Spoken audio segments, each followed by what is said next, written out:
दोस्तों, दुनिया भर में और लगभग सभी धर्मों में उपवास और व्रत रखने की प्रथा है।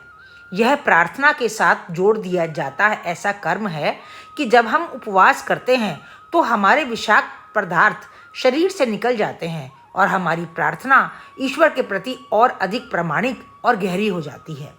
तो आज के व्लॉग में हम व्रत और रखे गए उपवास का अंतर जानेंगे और चर्चा करेंगे। लेकिन चर्चा से पहले हमारी आपसे प्रार्थना है कि ऊपर दिए गए सब्सक्राइब बटन को प्रेस कर दें, यह बिल्कुल फ्री है।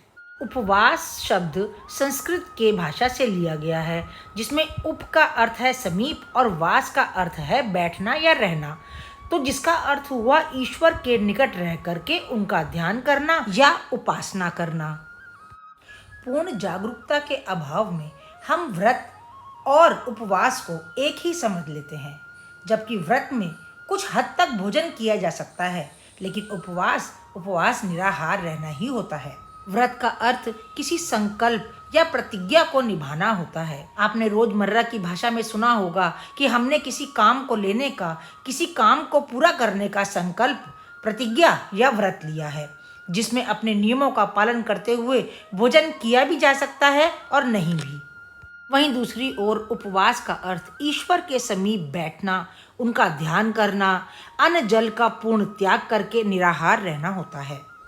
व्रत में आचरण और व्यवहार का पालन किया जाता है, जबकि उपवास में पूरा ध्यान ईश्वर के चरणों में लगाया जाता है। मित्रों, व्रत धार्मिक, आध्यात्मिक और वैज्ञानिक कारणों से भी रखे जाते हैं।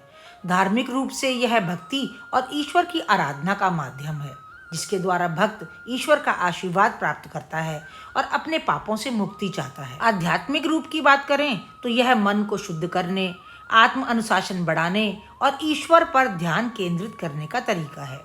वहीं वैज्ञानिक दृष्टिकोण को देखें तो व्रत शारीरिक और मानसिक स्वास्थ्य के लिए लाभकारी होते हैं, क्योंकि यह पाचन तंत्र को सुधारता है, वजन घटाने में मदद करता है और डिप्रेशन को दूर रखता है।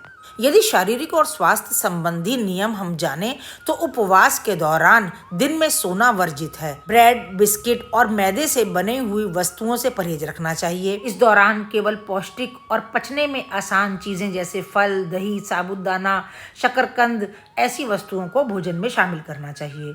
सूर्योदय से सूर्यास्त तक भोजन और पेय पदार्थ से बचना और व्रत को शुद्ध मन से करना ही शामिल होना चाहिए। इसके अतिरिक्त कुछ आध्यात्मिक चीज़ें जिस तरह से चोरी करना, झूठ बोलना, पाप कर्म, इन सब से बचना चाहिए। भगवान की पूजा आराधना पर ध्यान केंद्रित करना चाहिए। परंतु सभी व्रत और उपवास का पालन अपनी शारीरिक क्षमता के अनुसार किया जाना चाहिए।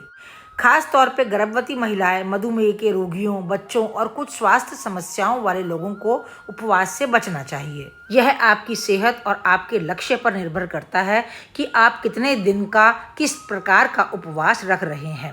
तो मित्रों, यह तय हुआ कि हम ईश्वर को प्रसन्न करने के लिए नहीं, बल्कि अपने शरीर को शुद्ध करने के लिए उपवास करते हैं।